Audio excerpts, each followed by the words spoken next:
नमस्कार, मैं हूं आपके साथ अनुराग मुस्कान और आप देख रहे हैं अपना पसंदीदा शो देशहित। तमाम खबरें आज देशहित में आपके सामने एक के बाद एक आएंगी और उनके बीच वो 4 खबरें भी होंगी जो अब मैं यहां दिखाने जा रहा हूं, जो आपको मिस नहीं करनी। देखिए, क्या 6 दिसंबर को बंगाल में बाबर आने वाला है?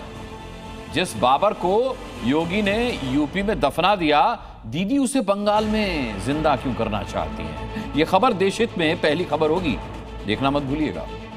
फिर 1 रुपया कैसे आतंक का सीक्रेट कोड बन गया, आतंकी साजिश पर यह चौंकाने वाला खुलासा है, यह भी देखना मत भूलिएगा।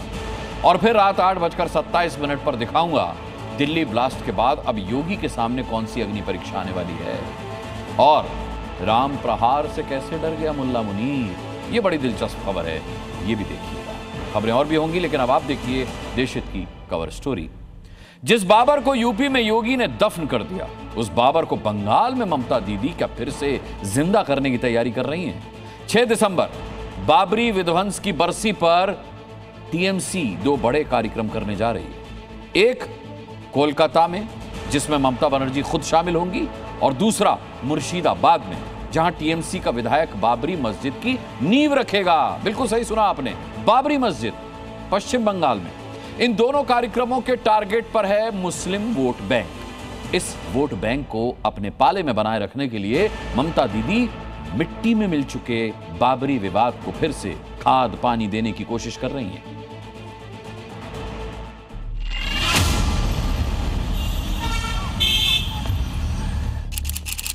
छह दिसंबर 2025, जगह पश्चिम बंगाल। बाबर फिर जिंदा होगा। अयोध्या में बाबर की निशानी बरसों पहले खत्म हो चुकी है। सीएम योगी ने भी बाबर प्रेमियों को पनपने से रोक दिया है, लेकिन पश्चिम बंगाल में उसी बाबर को फिर से जिंदा करने की कोशिश हो रही है। जो सनातन नहीं मिटा था बाबर और औरंगजेब के अत्याचार से, वह सनातन इन तुच्छ सत्ता परजीवी जीवों से क्या मिट पाएगा? 6 दिसंबर यानी बाबरी विध्वंस की बरसी पर पश्चिम बंगाल की मुख्यमंत्री ममता बनर्जी राजधानी कोलकाता में रैली करेंगी और कोलकाता से 189 किलोमीटर दूर मुर्शिदाबाद में टीएमसी के विधायक हुमायूं कबीर दूसरी बाबरी मस्जिद की नींव रखेंगे। यकीन ना हो तो हुमायूं कबीर की जुबानी सुन लीजिए। मेरा इमोशनली मेरा आवेग है मेरा कौम का। जो बाबरी मस्जिद था वो बाबर में बनाया, लेकिन उनको तोड़ दिया, तो फिर एक नया बन जाएगा तो प्रॉब्लम तो कुछ नहीं है। विधायक है 22, वो सब विधायक को मैं इनवाइट करूँगी और 3 एमपी है वहाँ, और टीएमसी का ही है। एसआईआर शुरू होने के बाद एक और पश्चिम बंगाल के बॉर्डर से बांग्लादेश भागते घुसपैठियों की तस्वीरें आ रही हैं और दूसरी ओर ममता बनर्जी चुनाव आयोग से स्पेशल इंटेंसिव रिवीजन यानी एसआईआर को रोकने की मांग कर रही हैं। इसी बीच टीएमसी विधायक बाबरी विध्वंस की बरसी पर दूसरी बाबरी मस्जिद बनाने जा रहे हैं और दीदी 6 दिसंबर को बाबरी विध्वंस की बरसी पर शहीद दिवस पर मेगा रैली करने जा रही हैं। क्या मुस्लिम वोट बैंक की खातिर बाबर और बाबरी का सहारा लिया जा रहा है? 6 दिसंबर को तृणमूल कांग्रेस द्वारा यहीं पे, मतलब कोलकाता मेयो रोड गांधी मूर्ति के बिल्कुल सामने मंच बनाया जाएगा, जहां पे संहति दिवस मतलब यूनिटी डे मनाया जाएगा। बाबरी मस्जिद जो दिवस है वो तृणमूल कांग्रेस हर साल पालन करता है, लेकिन सबसे अहम साल तृणमूल कांग्रेस के लिए 2025 को ही माना जाएगा, क्योंकि एक तरफ एसआईआर जहां पे मुस्लिम लोग डरे हुए हैं, वो यहाँ पे पिछले कई सालों से रह रहे थे, उनको अब देश छोड़ने की स्थिति पे लाया गया है। इसके चलते कोलकाता की और पश्चिम बंगाल की मुसलमानों को यहाँ पे बुला के तृणमूल कांग्रेस के आला नेता क्या मैसेज देता है, ये सबसे अहम और देखने लायक बात है। ममता दीदी की सत्ता मुस्लिम और बंगाली भद्र जन के 2 खंभों पर टिकी है। सवाल ये है कि क्या इसी वजह से अगले साल चुनाव से पहले टीएमसी मुस्लिम वोटरों को साधने के लिए बड़ी तैयारी कर रही है। इस दिन संविधान का हत्या हुआ था, क्योंकि हमारा संविधान धर्मनिरपेक्षता बात करती है। इसलिए हर साल 6 दिसंबर हम लोग संहति दिवस उसका पालन करते हैं। ममता दीदी के सामने क्लियर पॉलिटिकल लाइन है कि सत्ता में रहना है तो बंगाल के 35% मुस्लिम समुदाय को अपने साथ बनाए ही रखना है, भले ही उसमें बांग्लादेश से आए घुसपैठिए भी क्यों ना शामिल हों। टारगेट जिसको भी करे, कारण तृणमूल का जाने का समय आ गया। कारण एसआईआर होगा और एसआईआर होने का साथ साथ तृणमूल का जाने का बजने चालू हो जाएगा। इसीलिए आखिरी मीटिंग जितना ख्वाहिश है पूरी कर ले, कारण इसके बाद तृणमूल को मीटिंग करने का ही शक्ति नहीं रहेगा। जिस मुर्शिदाबाद में 6 दिसंबर को हुमायूं कबीर बाबरी मस्जिद की नींव रखेंगे, 2014 में उसी मुर्शिदाबाद में ममता सरकार ने दुर्गा पूजा पंडाल लगाने से रोक दिया था। वजह वही मुस्लिम तुष्टीकरण। वैसे ममता दीदी के एमएलए हुमायूं कबीर इतने कट्टर हैं कि हिंदुओं को काटने की खुलेआम धमकी दे चुके हैं। কত ধানে কত চাল হয় 2 ঘন্টার মধ্যে তোমাদেরকে যদি ভাগীরথীর গঙ্গায় না ফেলতে পারি রাজনীতি থেকে সরে যাব, শক্তিপুর এলাকায় বসবাস করা বন্ধ করে দেবো। এখানে তোমরা হাতির পাঁচ পা দেখেছো, কিন্তু যদি ভেবে থাকো যে 30% লোক মুর্শিদাবাদ জেলায় আর আমরা 70%। बाबर जैसी सोच रखने वाले हुमायूं कबीर जैसे लोगों का इलाज यूपी में योगी आदित्यनाथ तसल्ली बख्श करना जानते हैं। सकीबुल रहमान बर्क कभी भी अपने को ये नहीं बोलते थे कि मैं भारत का नागरिक हूं, वो तो कहते थे मैं बाबर का संतान हूं। वो बोलते थे। आप भी मानते हो किस बात को? अब आपको तय करना है कि आक्रांताओं को अपना आदर्श मानते हैं या राम कृष्ण और बुद्ध की परंपरा को अपना आदर्श मानते हैं। जहां विवादित बाबरी थी, वहां अब 550 सालों के बाद रामलला का मंदिर विराजमान है। ये 100 करोड़ हिंदुओं की आस्था का केंद्र है। बंगाल में बाबरी मस्जिद बनने की बात सुनकर अयोध्या के संत गुस्से में लाल हो रहे हैं।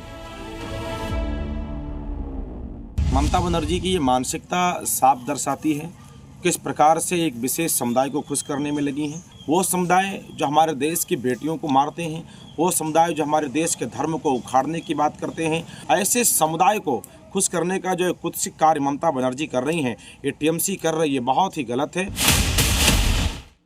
बंगाल से लेकर मध्य प्रदेश के सागर तक बाबरी बनाने की साजिश रची जा रही है। सही सुन रहे हैं आप? इसका खुलासा हुआ है और इसका खुलासा तब हुआ जब मध्य प्रदेश के सागर में एक मस्जिद के निर्माण के लिए जमीन की खुदाई शुरू हुई। खुदाई के दौरान वहां राम दरबार मिला, जिसके बाद सनातनी एकजुट हो गए। अब हिंदू इस बात पर अड़े हैं कि इस जमीन पर मस्जिद नहीं मंदिर बनेगा। सागर में वो बाबरी नहीं बनने देंगे।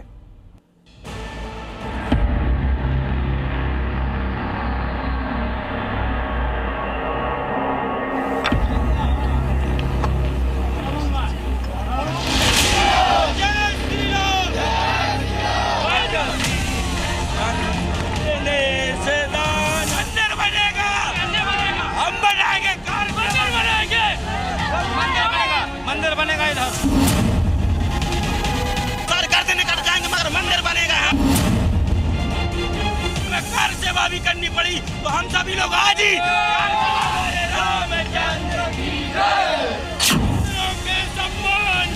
कार सेवा की आवाज, मंदिर यहीं बनाएंगे के नारे, मरने मारने जैसे शब्दों का इस्तेमाल हो रहा है, क्योंकि यहाँ मस्जिद का निर्माण किया जा रहा है। जमीन के लिए मस्जिद की खुदाई हो रही। वहां से श्री राम प्रकट हुए, उनके साथ माता जानकी और हनुमान भी मिल गए। क्या सागर में बाबरी की तैयारी थी? सनातनियों की भीड़ लगी है मध्य प्रदेश के सागर जिले के पापेट गांव में। पहले सुनिए कि सनातनियों का कहना क्या है। हमारी मूर्ति निकली है, भगवान निकले नहीं। प्राचीन मंदिर था, मंदिर को तोड़कर निर्माण कराया जा रहा है। प्राचीन मंदिर था, यहाँ राम दरबार निकला है। यहाँ अरे प्रकट हो गया मंदिर में, मंदिर प्रकट हो गए भगवान। सागर से करीब 550 किलोमीटर दूर अयोध्या जी में राम मंदिर पर 500 सालों के लंबे संघर्ष के बाद विजय ध्वज स्थापित होने जा रहा है। 25 नवंबर को अयोध्या में राम मंदिर के शिखर पर भगवा ध्वज स्थापित होगा, लेकिन उसके ठीक पहले मध्य प्रदेश के सागर में मस्जिद निर्माण के लिए की जा रही खुदाई के दौरान खंडित राम दरबार मिला, जिससे वहां मंदिर होने की आवाज बुलंद होने लगी है। ये मूर्ति देख लीजिए, ये चीख चीख कर कह रही है। एक मिनट भड़ा किया, ये देख लीजिए। ए भाई साहब, मुझे तो मूर्ति नजर आ रही, वो कह रहा चंदेली पत्थर है। नहीं, हमारे राम दरबार का चित्र है। हिंदुओं का कहना ये कि यहाँ भी बाबरी की तैयारी थी, लेकिन उसके पहले ही श्री राम अवतरित हो गए। राम लक्ष्मण जानकी जय बोलो, मंदिरों के सम्मान में, खुदाई के दौरान राम प्रकट हुए तो हिंदू आरती की थाल लिए वहां पहुंच गए। सबसे पहले राम दरबार का जलाभिषेक किया गया, फिर मूर्ति मिलने के बाद हिंदुओं की तरफ से मंदिर निर्माण के लिए ईंटें रखी गई। जिस जगह मूर्तियां मिली वहां सनातन पताका फहराने लगी। राम आरती से पूरा माहौल गुंजायमान हो गया।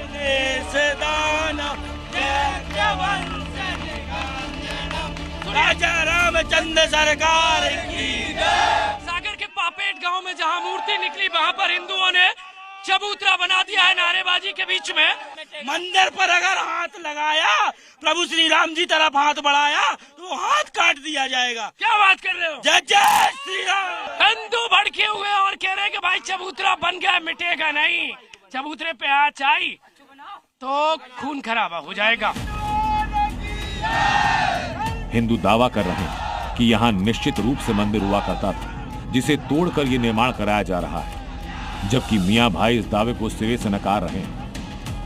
ये हमारा प्राचीन मंदिर, अगर यहाँ निर्माण का रुकता नहीं, आगे निर्माण बढ़ाया जाएगा तो हम लोग यहाँ कार्य सेवा करेंगे। कार सेवा करेंगे, बिल्कुल करेंगे, कार सेवा करेंगे। अरे तो पहली चीज तो ये है कि वहाँ पे कुछ निकला ही नहीं, जहाँ पे मूर्ति रख के और ये पूजा कराई जा रही है। और सुनो, और वो भी चंदेली पत्थर था, मूर्ति नहीं थी। नहीं थी, नहीं, वो चंदेली पत्थर है। हाँ, मूर्ति नहीं है। मंदिर बना मस्जिद पर हंगामा बढ़ने लगा है, और इसलिए अब सवाल ये कि अगर यहाँ प्राचीन मूर्तियां मिली तो क्या किसी ने यहाँ मंदिर विध्वंस किया? कानून व्यवस्था को बनाए रखने के लिए पुलिस प्रशासन की टीम मौके पर पहुंची। पूरे इलाके की जांच आर्कियोलॉजिकल सर्वे ऑफ इंडिया से कराने की बात कहकर हिंदुओं को शांत कराया।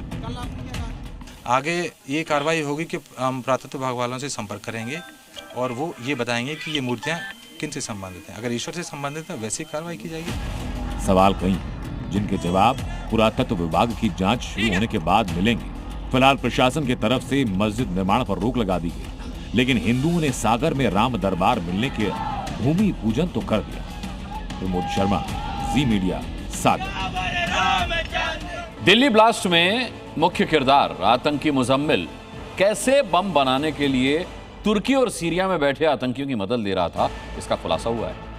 जांच एजेंसियों ने आतंकी मुजम्मिल के फोन का डेटा रिकवर किया है, जिससे पता चला है कि मुजम्मिल न सिर्फ ISIS कमांडर से बम बनाने के सिलसिले में मिला था, बल्कि वो विस्फोटक तैयार करने के लिए हमारे आसपास आमतौर पर दिखने वाली आटा चक्की का इस्तेमाल भी कर रहा था।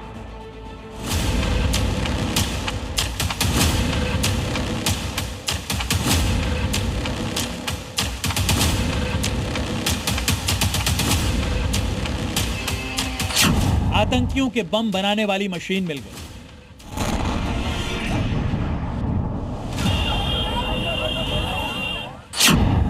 चक्की में आतंकी मुजम्मिल आटा नहीं, अमोनियम नाइट्रेट पीसता था।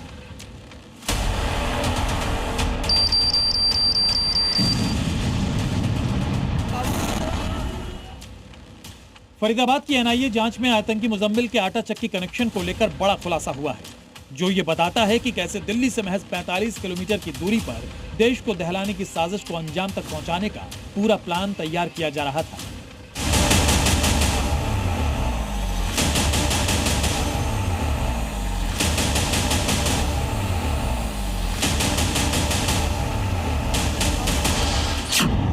पहले समझिए कैसे दिल्ली ब्लास्ट से जुड़े आतंकी फरीदाबाद के धौज गांव को अपना गढ़ बनाए बैठे थे।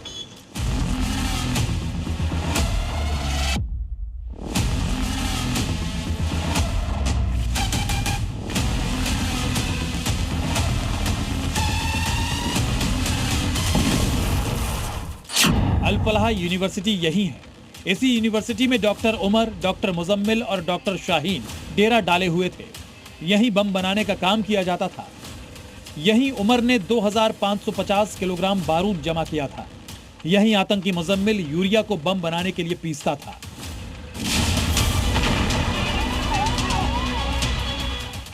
और बम बनाने के लिए जिस मशीन का इस्तेमाल किया जाता था वो कोई हाईटेक मशीन नहीं थी, बल्कि आटा पीसने की चक्की थी, जिसे डॉक्टर मुजम्मिल यूरिया पीसने के लिए इस्तेमाल करने लगा।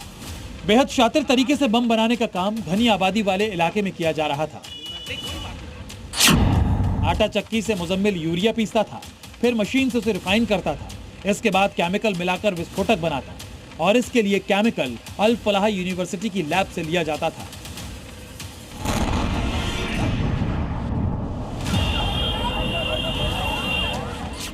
ये सब कुछ काफी दिनों से चल रहा था, लेकिन किसी को इस पर शक तक नहीं हुआ।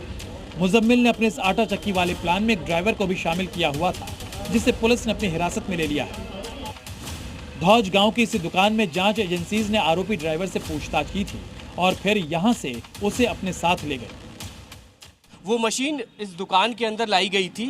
हालांकि यहाँ से नहीं मिली है वो, लेकिन इस दुकान में ज़रूर रखी गई थी, क्योंकि जांच एजेंसियाँ उसे दूसरे लोकेशन से लाकर यहाँ पे रखी गई थी और उसके बाद इसकी जांच आगे बढ़ाई गई। भाई साहब एक चीज़ बताइए, क्या हुआ था, कब की ये बात है और क्या कौन सी मशीन थी? मशीन के बारे में मुझे नहीं पता, परसों की बात है। तो सरदार जी और वो बुलाकर यहाँ रखी थी मशीन, बस मुझे बाहर भेज दिया गया, तुम बाहर बैठो, इतने वेट करो, बस ये बात है। बताया जा रहा है कि पूछताछ में ड्राइवर ने खुलासा किया कि मुजम्मिल चक्की उसके घर पर रखाया था। तब उसने इसे बहन का दहेज बताया था और अपने घर पर चक्की को रखने को कहा। थोड़े दिन बाद वो चक्की धौज ले गया था। ड्राइवर ने यह भी बताया कि मुजम्मिल से उसकी मुलाकात अस्पताल में ही हुई थी, जहां वो अपने बेटे का इलाज कराने गया था।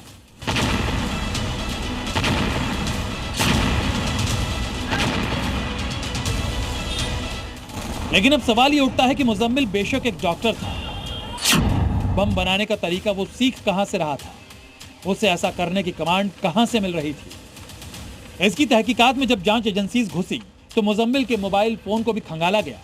डॉक्टर मुजम्मिल के मोबाइल फोन में करीब 200 वीडियो मिले। उन्हीं वीडियो में से करीब 80 वीडियो ऐसे हासिल हुए हैं जिनमें बम बनाने का तरीका सिखाया गया था। सूत्रों के मुताबिक डॉक्टर मुजम्मिल के मोबाइल में जैश चीफ मसूद अजहर, असगर और बाकी जैश कमांडर्स के वीडियो मिले। विदेश में बैठे हैंडलर एनक्रिप्टेड ऐप के जरिए मुजम्मिल को बम बनाने के वीडियो भेजते थे। मतलब साफ है कि बम बनाने की कुकरी क्लास चल रही थी। ट्रेनिंग देने वाला वीडियो से बम बनाना सिखाता था। सवाल तो ये भी है कि मुजम्मिल ने बम बनाने की ट्रेनिंग बाद में किस किस को दी होगी। ब्रजेश तिवारी, फरीदाबाद, जी मीडिया। दिल्ली कार ब्लास्ट की जांच को लेकर के हर दिन चौंकाने वाले खुलासे हो रहे हैं। ताजा खुलासा यह है कि ये आतंकी डॉक्टर एक मौलाना की मदद से आतंकी संगठन अंसार गजवतुल हिंद को दोबारा खड़ा करना चाहते थे। जो आतंकी संगठन 5 साल पहले आतंकवादी जाकिर मूसा के खात्मे के साथ दफन हो गया था, उसे दोबारा जिंदा करने की साजिश रची गई थी।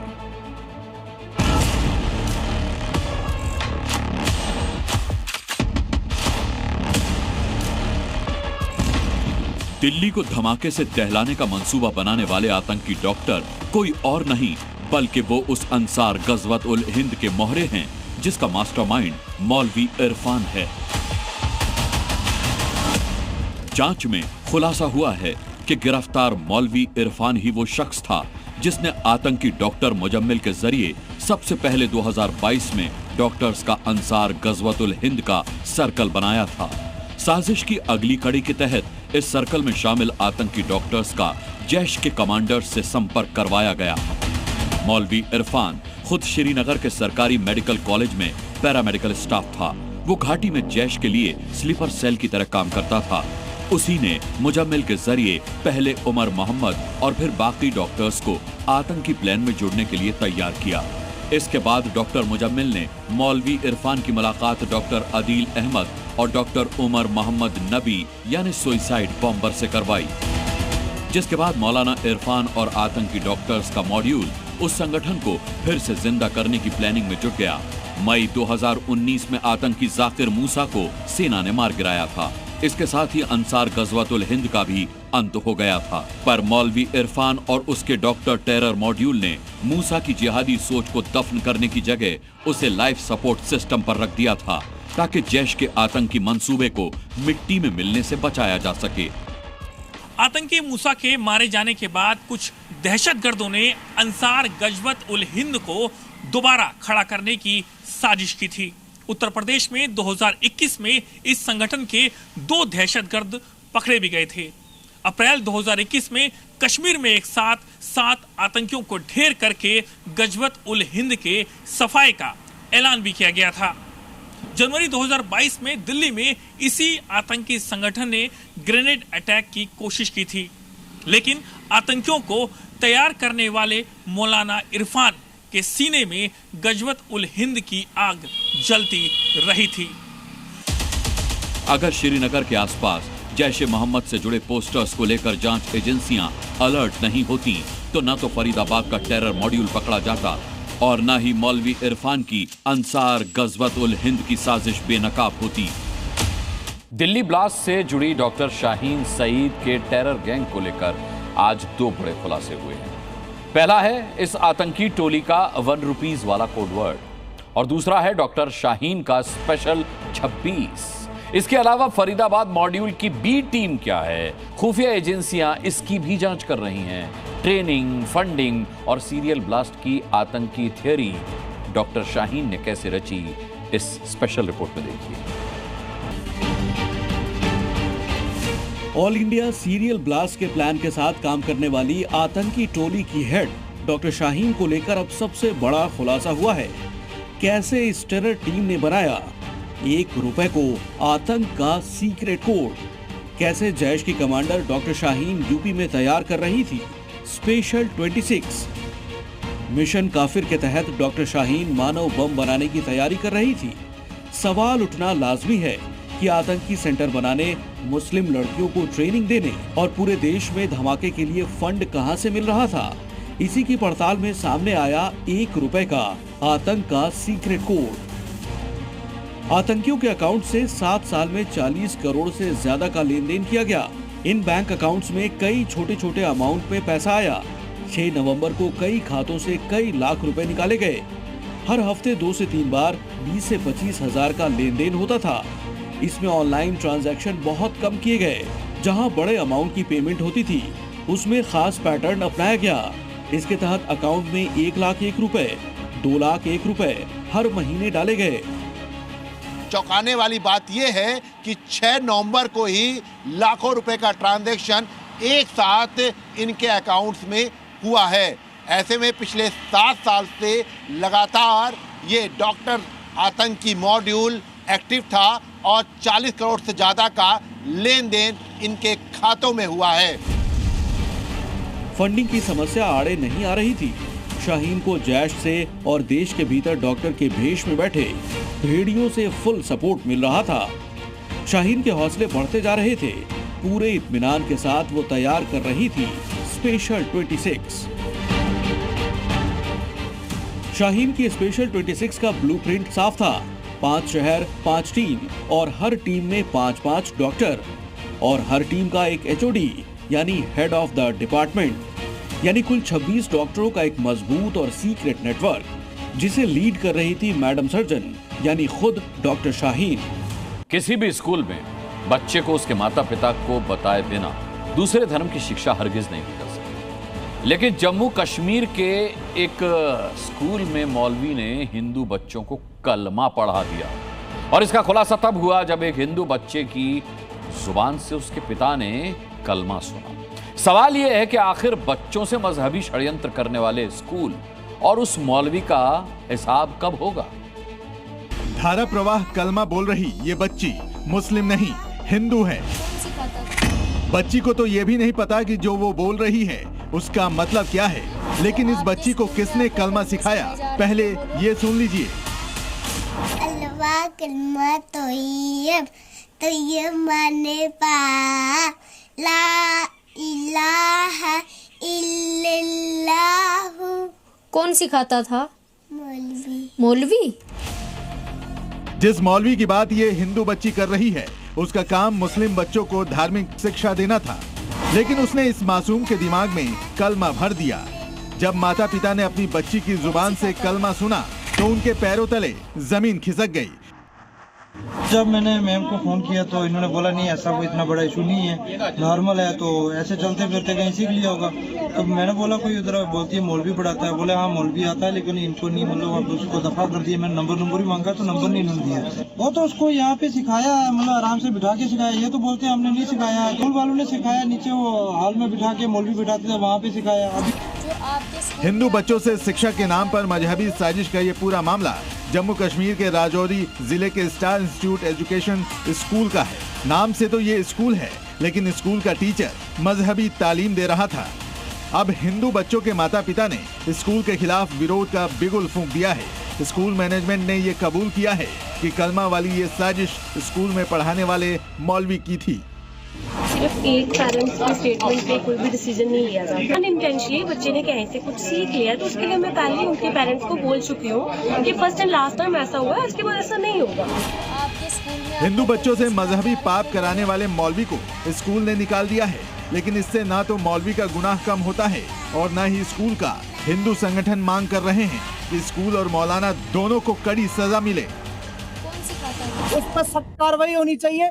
और इसके साथ एक लक्ष्मी जो पब्लिक स्कूल है, वहाँ भी बच्चों को टॉफियों का लालच देख करके मजहबी नारे जो लगाए जाते हैं, मुस्लिम जो मजहबी नारे लगाए जाते हैं, उस स्कूल पर भी कार्रवाई होनी चाहिए। 1-on-1 आप सब लोगों से उनका रिटर्न में वर्शन लेकर जो भी इसमें कल्प्रिट होगा, जो भी गलत करेगा, आप कमेटी अपने अगले कुछ दिनों में अपने सारे वर्शंस लेकर, सबका फीडबैक लेकर रिटर्न फॉर्म में, उसके बाद जो फाइनल अपनी रिपोर्ट है वो हायर अथॉरिटीज़ को सबमिट हो। स्कूल सरकारी हो या प्राइवेट, वो किसी भी छात्र की व्यक्तिगत धार्मिक स्वतंत्रता का हनन नहीं कर सकता।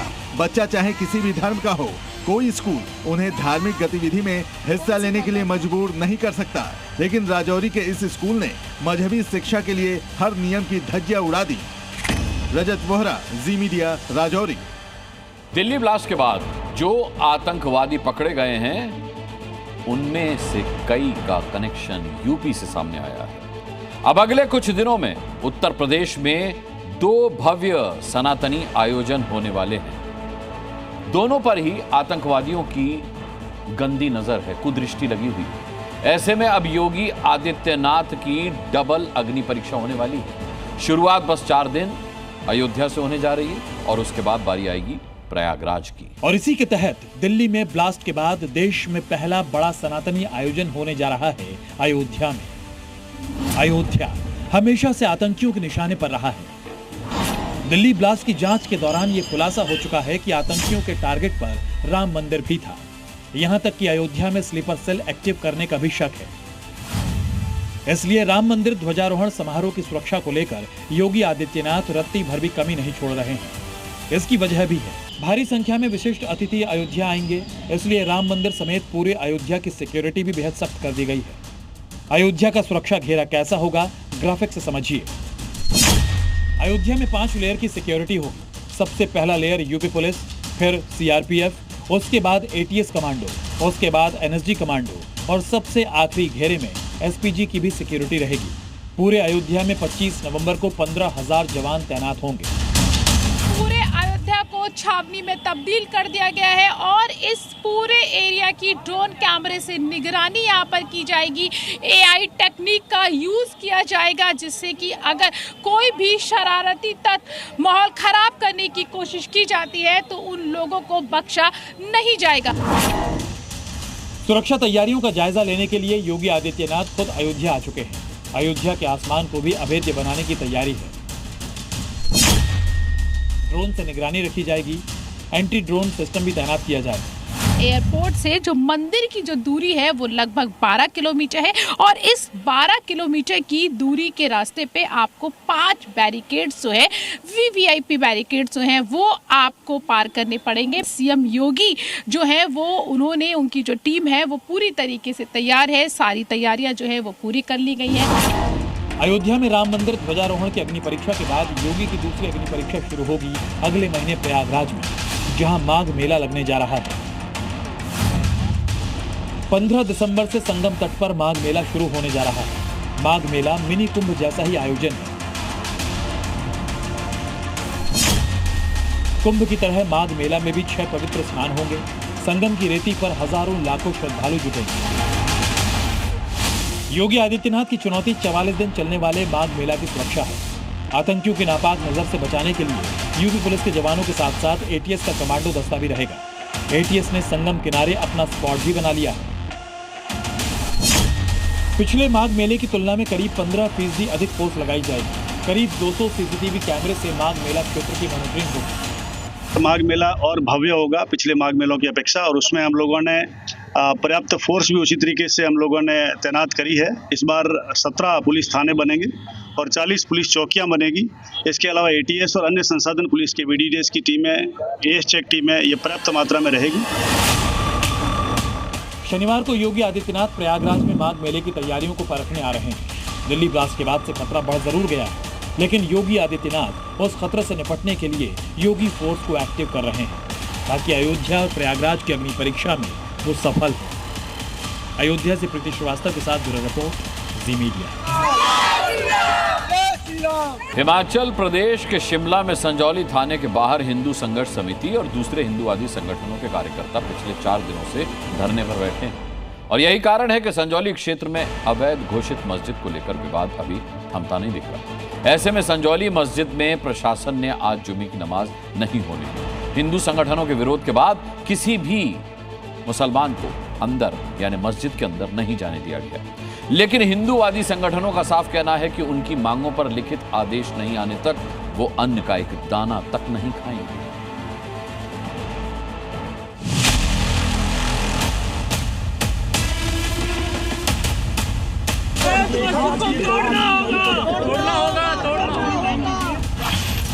शिमला के संजौली में अनशन पर बैठे इन सनातनियों की एक ही मांग है, अवैध रूप से खड़ी संजौली मस्जिद को बुलडोज कर दिया जाए। इसकी बिजली और पानी काट दिया जाए। जनाब सील करो, सील करो, सील करो, सील करने में कितना टाइम लगता है सर?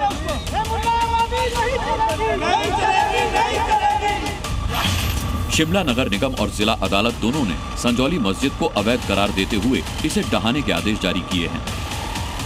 बावजूद इसके निगम प्रशासन ने अब तक किसी तरह की कार्रवाई शुरू नहीं की है। बस इसी बात ने शिमला के हिंदुओं को दोबारा आंदोलन करने पर मजबूर कर दिया है। शुक्रवार था, जुमे की नमाज होनी थी, इसीलिए सनातनियों ने पहले ही बड़े आंदोलन की चेतावनी दे दी थी, लेकिन उससे पहले ही संजौली में प्रशासन आंदोलनकारियों के आगे झुक गया। आंदोलनकारी और प्रशासनिक अधिकारी एक बार फिर आमने सामने आए। एडीएम शिमला और एसडीएम शिमला ने मौके पर पहुंचकर प्रदर्शनकारियों को समझाने की कोशिश की, लेकिन हिंदूवादी संगठनों के आगे प्रशासन झुक गया और उसकी सभी मांगे मान लेने का उन्होंने आश्वासन दिया, जिसमें संजौली मस्जिद की बिजली पानी काटना, मस्जिद को सील करना और 14 नवंबर को दर्ज हुई एफआईआर को वापस लेना शामिल है। प्रशासन ने हमारी सारी मांगों पर सहमति जता दी है। जो एफआईआर का विषय था वो एफआईआर वापस ले ली गई है और बाकी विषयों पे भी लिखित तौर पे ड्राफ्ट बना दिया गया है। हमारी सारी मांगों में तय कर दिया गया है, क्योंकि निर्धारित उन प्रक्रियाओं का पालन करने के लिए समय लगना है। उन प्रक्रियाओं के पालन के लिए एक ड्राफ्ट तैयार किया गया है और एक हमारी ओर से 8 सदस्यीय कमेटी के नाम दिए गए, जिसकी बैठक 29 तारीख को प्रशासन के साथ होगी और एक रिव्यू बैठक होगी। मुस्लिम पक्ष किसी तरह से संजौली मस्जिद को बचाने की कोशिश में लगा है। मुस्लिम पक्ष पहले तो अवैध हिस्सा तोड़ने से इनकार कर रहा था, लेकिन जब नगर निगम का आदेश आया तो तोड़फोड़ के नाम पर खाना पूर्ति कर दी गई। फिर कोर्ट का फैसला आया तो भी खुद से मस्जिद गिराने से बच रहे हैं। शायद सोच रहे हैं कि किसी तरीके से उनकी मस्जिद बच जाए। पूरा 1 हफ्ते का वक्त मांगा गया है। 29 तारीख को बैठक होगी। ये बैठक होगी रिव्यू मीटिंग, यानी कि ये लोग जाएंगे और प्रशासन से जानेंगे कि जो वादे किए थे उनका क्या हुआ। इस बार हिंदू संगठन अवैध मस्जिद के खिलाफ अड़ गए हैं। हिंदुओं की मांग के आगे प्रशासन अभी तो झुक गया है, लेकिन मस्जिद कब टूटेगी इसकी तारीख अभी भी नहीं आई है। अंकुश डोभाल, जी मीडिया, शिमला। भारत की किसी भी वॉर एक्सरसाइज से पाकिस्तान में दहशत फैल जाती है। इसका कारण है ऑपरेशन सिंदूर, जिसने पाकिस्तान को 4 दिनों में ही घुटने टेकने पर मजबूर कर दिया था। ये पहलगाम का इंसाफ था और अब पाकिस्तान को डर सता रहा है कि दिल्ली धमाके के बाद हिंदुस्तान कहीं उस पर हमला ना बोल दे। इसलिए मुल्ला मुनीर की युद्धाभ्यास राम प्रहार की तस्वीरें देखकर नींद उड़ गई। भारतीय सेना के जाबाज हरिद्वार में सैन्य अभ्यास कर रहे हैं। ये युद्धाभ्यास भारतीय सेना की पश्चिमी कमान की ओर से आयोजित किया गया है। इस युद्धाभ्यास का नाम है राम प्रहार। अभ्यास का मकसद है सेना की रणनीतिक तैयारी, तकनीकी क्षमता और ऊंचाई वाले इलाकों में युद्ध कौशल को बढ़ाना। पहाड़ों पर छोटे छोटे टुकड़ियों में युद्धाभ्यास करने के साथ तकनीक और संसाधनों का सही तरीके से इस्तेमाल करने पर भी जोर दिया गया। युद्धाभ्यास में ड्रोन का इस्तेमाल किया गया। नाइट विजन क्षमता के साथ साथ सैटेलाइट वाली तस्वीर का इस्तेमाल कर सटीक निशाना लगाने की ट्रेनिंग चल रही है। अभ्यास में पैदल सेना, आर्टिलरी, आर्मी एविएशन, इंजीनियर्स और सिग्नल कोर के बीच कोऑर्डिनेशन की टेस्टिंग की गई। पहले त्रिशूल और अब राम प्रहार। ऑपरेशन सिंदूर 2.0 के लॉन्च होने की आशंका में घबराए पाकिस्तान के डर का लेवल बढ़ गया है। पाकिस्तान के डर की वजह है भारत का संयम से काम लेना। भारत उतावलेपन में कार्रवाई नहीं करता, सब्र से काम लेता है। ऑपरेशन सिंदूर के दौरान भी यही हुआ। हिंदुस्तान की जमीन से पाकिस्तान पर बुलडोजर चल गया। आप सोच रहे होंगे कि ये कैसे संभव है। दरअसल जम्मू पुलिस ने नशे के उन तस्करों का बुलडोजर से हिसाब कर दिया जिन्होंने करोड़ों रुपए की जमीन कब्जा कर रखी थी। दुश्मन मुल्क से ड्रग्स तस्करी करने वालों के अवैध अड्डों को बुलडोजर से बराबर कर दिया।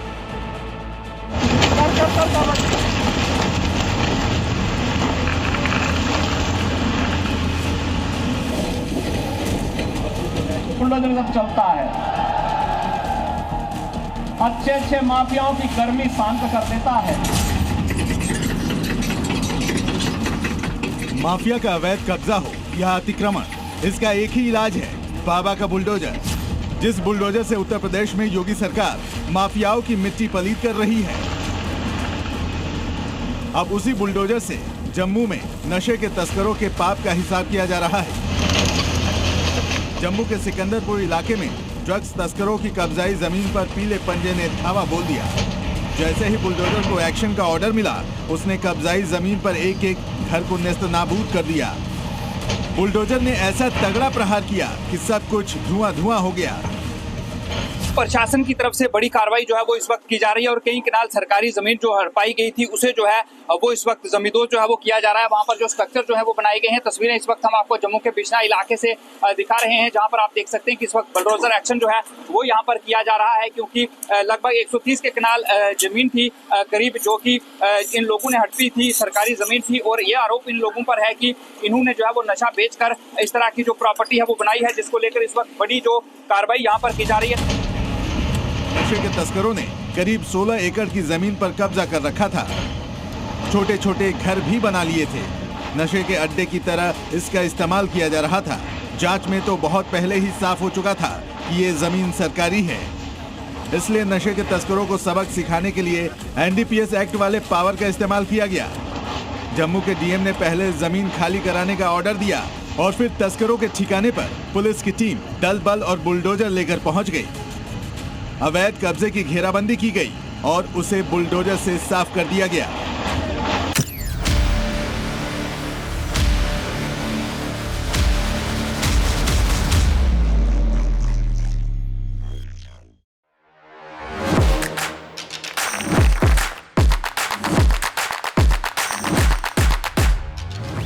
Please welcome Dr. Subhash Chandra. And habit can be micro, macro. 66 times if you repeat the same thing, it becomes your habit.